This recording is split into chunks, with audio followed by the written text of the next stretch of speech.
नमस्कार दोस्तों, एक बार पुनः स्वागत है आप सभी का आपके अपने YouTube चैनल महाशिव स्टोरीज टीवी में। मित्रों, प्राचीन काल की बात है। देवराज इंद्र अपने घोड़े पर सवार होकर वन भ्रमण के लिए निकलते हैं, अर्थात जंगल में घूमने के लिए निकलते हैं। और जैसे ही देवराज इंद्र अपने घोड़े को लेकर घूम रहे होते हैं तो उन्हें उस वन के अंदर एक कुटिया दिखाई देती है। और जब वह ध्यान से देखते हैं तो उस कुटिया के अंदर एक बहुत ही सुंदर स्त्री दिखाई देती है। और जैसे ही देवराज इंद्र को वह सुंदर स्त्री दिखाई पड़ती है तो देवराज इंद्र उस सुंदर स्त्री को देखकर मंत्रमुग्ध हो जाते हैं और मन ही मन उससे प्रेम कर बैठते हैं। मित्रों, उस सुंदर स्त्री को देखकर देवराज इंद्र इस कदर उसके प्यार में खो जाते हैं कि वह अपना धर्म भी भूल जाते हैं और उसे खुद से ज्यादा प्रेम करने लगते हैं। प्रिय मित्रों, उस समय देवराज इंद्र को यह पता नहीं था कि जिस स्त्री से वह प्रेम कर रहे हैं वह स्त्री तो महान तेजस्वी गौतम आर्षि की पत्नी है। प्रिय मित्रों, उस दिन तो देवराज इंद्र गौतम आर्षि की पत्नी को दूर से ही देखकर चले जाते हैं, परंतु इंद्रलोक में पहुंचने के बाद देवराज इंद्र का मन बेचैन हो जाता है और वह हर समय उसी स्त्री के बारे में सोचने लगते हैं जिस सुंदर स्त्री को उन्होंने उस जंगल में देखा था। मित्रों, जैसे तैसे करके देवराज इंद्र रात्रि तो काट लेते हैं, लेकिन सुबह होते ही वह फिर से अपने घोड़े पर सवार होकर उसी जंगल की ओर निकल पड़ते हैं और चलते चलते उसी कुटिया के पास पहुंच जाते हैं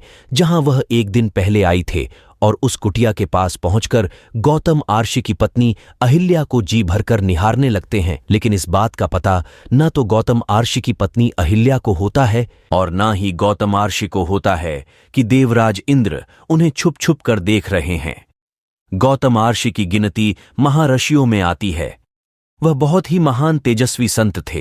ये अपने धर्म और कर्म का पालन करते हुए अपना जीवन यापन कर रहे थे। वह प्रतिदिन ब्रह्म मुहूर्त में उठते और गंगा स्नान के लिए जाते और उसके बाद भगवान की भक्ति में लीन हो जाया करते थे। दोस्तों, देवराज इंद्र ने गौतम आर्षि की यह सारी गतिविधियां छुप छुप कर देख ली थी कि वह किस किस समय पर क्या क्या करते हैं। प्रिय मित्रों, अब तो देवराज इंद्र गौतम आर्षि की पत्नी अहिल्या के प्यार में इस कदर दीवाने हो गए थे कि उनका मन इंद्रलोक में बिल्कुल भी नहीं लगता था। अब तो वह प्रतिदिन उस कुटिया के आसपास आते थे और छुप छुप कर गौतम आर्षि की पत्नी अहिल्या को निहारते रहते थे। फिर वह अपने मन में विचार करने लगे कि आखिर इस स्त्री को मैं किस प्रकार प्राप्त करूं जो कि मैं इसके साथ शारीरिक संबंध बना सकूं। और एक बार देवराज इंद्र अहिल्या से मिलने की चाह लिए चंद्रमा के पास पहुंचते हैं और चंद्रमा से कहते हैं कि हे चंद्रमा, आप हमारी मदद करो। तभी चंद्रमा कहता है, हे देवराज इंद्र, मुझे आपकी किस कार्य में मदद करनी है, स्पष्ट बताइए। प्रिय मित्रों, तभी देवराज इंद्र चंद्रमा से कहते हैं, आपको मेरा एक कार्य करना होगा। चंद्रमा कहते हैं कि बताइए प्रभु, मुझे क्या करना होगा। तो देवराज इंद्र चंद्रमा को बताते हैं कि देखो चंद्रमा, मुझे एक स्त्री बहुत ही पसंद आ गई है, इसलिए मुझे उसके साथ छल करना है और उसके साथ छल करने में आपको मेरी मदद करनी है। तभी चंद्रमा कहते हैं, हे देवराज इंद्र, मुझे साफ साफ बताइए करना क्या है। तो देवराज इंद्र चंद्रमा से कहते हैं, तुम मेरे साथ पृथ्वी लोक पर चलो और एक मुर्गा का रूप धारण करो और तुम मुर्गा बनकर मध्य रात्रि में आवाज लगा देना। और जैसे ही तुम आधी रात्रि में आवाज लगाओगे तो तुम्हारी आवाज को सुनते ही गौतम आर्षि जाग जाएंगे और वह समझेंगे कि अब सुबह हो चुकी है और वह गंगा स्नान को चले जाएंगे। उसी समय में उनकी पत्नी अहिल्या के साथ छल कर लूंगा। दोस्तों, एक बात हम आपको और बताते चलें कि कोई भी व्यक्ति उसी को अपने दिल की बात बताता है जिससे उसके विचार भली भांति मिलते हैं, अर्थात जो उसके जैसे विचारों का होता है। दोस्तों, चंद्रमा और इंद्र एक विचारों के थे, क्योंकि प्रिय मित्रों, चंद्रमा भी अपने गुरु की पत्नी को लेकर भाग गया था और इंद्र ने भी एक महान आर्षि की पत्नी के साथ छल किया था।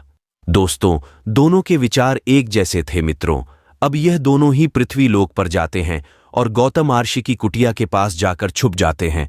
और जैसे ही मध्यरात्रि होती है फिर चंद्रमा मुर्गा बन के आवाज लगा देता है। उस मुर्गा का आवाज सुनकर गौतम आर्षि की आंख खुल जाती है और वह गंगा स्नान के लिए अपना कमंडल कपड़े लेकर निकल जाते हैं। दोस्तों, गौतम आर्षि उस माया जाल को नहीं समझ पाते हैं। वह यह नहीं समझ पाते हैं कि यह एक माया है। अब गौतम आर्षि झूठे सवेरे को देखकर गंगा स्नान को चले जाते हैं और उसी समय देवराज इंद्र गौतम आर्षि का भेष बनाते हैं और अहिल्या से छल करने के लिए उनकी कुटिया में घुस जाते हैं और अहिल्या के पास जाकर मीठी मीठी प्रेम की बातें करने लगते हैं। और बातें करते करते देवराज इंद्र अहिल्या को अपनी बाहों में जकड़ लेते हैं। और दोस्तों, उधर क्या होता है, जब गौतम आर्षि नदी के किनारे गंगा स्नान करने के लिए पहुंचते हैं तो वह क्या देखते हैं कि काफी समय हो गया, अभी तक सुबह भी नहीं हुई और मेरे सिवाय कोई स्नान करने भी नहीं आया, ना ही कोई पशु पक्षी व अन्य जीव की आवाज भी नहीं आई थी, अर्थात उन्हें किसी भी प्रकार की कोई भी हलचल दिखाई नहीं देती है। तो दोस्तों, इस बात को वे भली भांति समझ जाते हैं कि हो ना हो यह किसी की मायावी चाल है। इस बात का उन्हें आभास हो जाता है कि अवश्य मेरे साथ छल हो रहा है। अपने मन में यह विचार करने के बाद गौतम आर्षि वहां से तुरंत कुटिया की ओर दौड़ने लगते हैं। और जैसे ही वह अपनी कुटिया के समीप आते हैं तो वह क्या देखते हैं कि कुटिया के द्वार पर एक मुर्गा बैठा हुआ है। फिर गौतम आर्षि अपने हाथ पर जल लेते हैं और मंत्र पढ़कर उस मुर्गे को मारते हैं तो वह चंद्रमा अपने असली रूप में आ जाता है। और जैसे ही कुटिया के अंदर पहुंचते हैं तो देखते हैं उन्हीं के भेष में एक पुरुष उनकी पत्नी के साथ शारीरिक संबंध बना रहा है। मित्रों, जैसे ही गौतम आर्षि इस दृश्य को देखते हैं तो उन्हें अत्यधिक क्रोध आ जाता है और उनके नेत्र लाल हो जाते हैं और कहते हैं कि हे मूर्ख स्त्री, तुझे अपने और पराये में कोई फर्क नजर नहीं आया, तुझे अपने और पराये को पहचानने की शक्ति नहीं है। ऐसी स्त्री होने से क्या लाभ, तुझे तो पत्थर हो जाना चाहिए। और वह अपनी पत्नी को पत्थर होने का श्राप दे देते हैं। उसके बाद वे और भी अधिक क्रोधित हो जाते हैं और इंद्र को काम वासना का भूखा समझकर इंद्र को श्राप देते हुए कहते हैं, हे देवराज इंद्र, तुम्हारे अंदर काम वासना की शक्ति बहुत है और तुम हर स्त्री पर आसक्त हो जाते हो, इसलिए मैं तुम्हें श्राप देता हूं कि तुम्हारे शरीर पर हजारों योनियों बन जाएंगे। मित्रों, जैसे ही यह श्राप गौतम आर्षि इंद्रदेव को देते हैं तो उसी समय देवराज इंद्र के शरीर पर हजारों योनियां बन जाती हैं। दोस्तों, यह सब कुछ देखकर देवराज इंद्र गौतम आर्षि के चरणों में गिरकर क्षमा याचिका करने लगते हैं और अपने द्वारा किए गए पाप की क्षमा मांगने लगते हैं। मित्रों, इंद्र के बार बार विनती करने के बाद गौतम आर्षि इंद्र से कहते हैं कि हे इंद्र, मैं अपने श्राप को वापस तो नहीं ले सकता और ना ही मेरे मुख से निकला हुआ श्राप झूठा हो सकता है, लेकिन मैं उसमें बदलाव अवश्य कर सकता हूं। इसलिए हे देवराज इंद्र, जो तुम्हारे शरीर पर हजारों योनियां बन गई हैं, यह योनि आंखों में परिवर्तित हो जाएंगी, इनके जगहों पर हजारों आंखें बन जाएंगे। दोस्तों, गौतम आर्षि के ऐसे कहते ही वह योनि आंखों में परिवर्तित हो गई। और मित्रों, गौतम आर्षि ने जो अपनी पत्नी को पत्थर होने का श्राप दिया था, तो गौतम आर्षि की पत्नी अहिल्या उनसे कहती है कि हे स्वामी, इसमें मेरा कोई दोष नहीं है जो आपने मुझे पत्थर होने का श्राप दे दिया। मुझे इस बात का बिल्कुल भी एहसास नहीं हुआ कि मेरे साथ कोई अन्य पुरुष छल कर रहा है, क्योंकि वह तो आपके रूप में आया था, मैं तो आपको ही समझ रही थी, इसलिए इस गतिविधि में मेरी कोई भी गलती नहीं है, मेरा कोई भी कसूर नहीं है। दोस्तों, उनके मुख से ऐसी बात सुनने के बाद गौतम आर्षि अपनी पत्नी अहिल्या से कहते हैं कि मैं अपने मुख से दिया हुआ श्राप वापस तो नहीं ले सकता, परंतु मैं तुम्हें एक वरदान अवश्य दे सकता हूं। कुछ समय बाद जब भगवान हरि विष्णु मर्यादा पुरुषोत्तम भगवान श्री राम के रूप में अवतरित होंगे, तब वही आकर के तुम्हारा उद्धार करेंगे। उनकी चरण स्पर्श से ही तुम्हारा उद्धार होगा।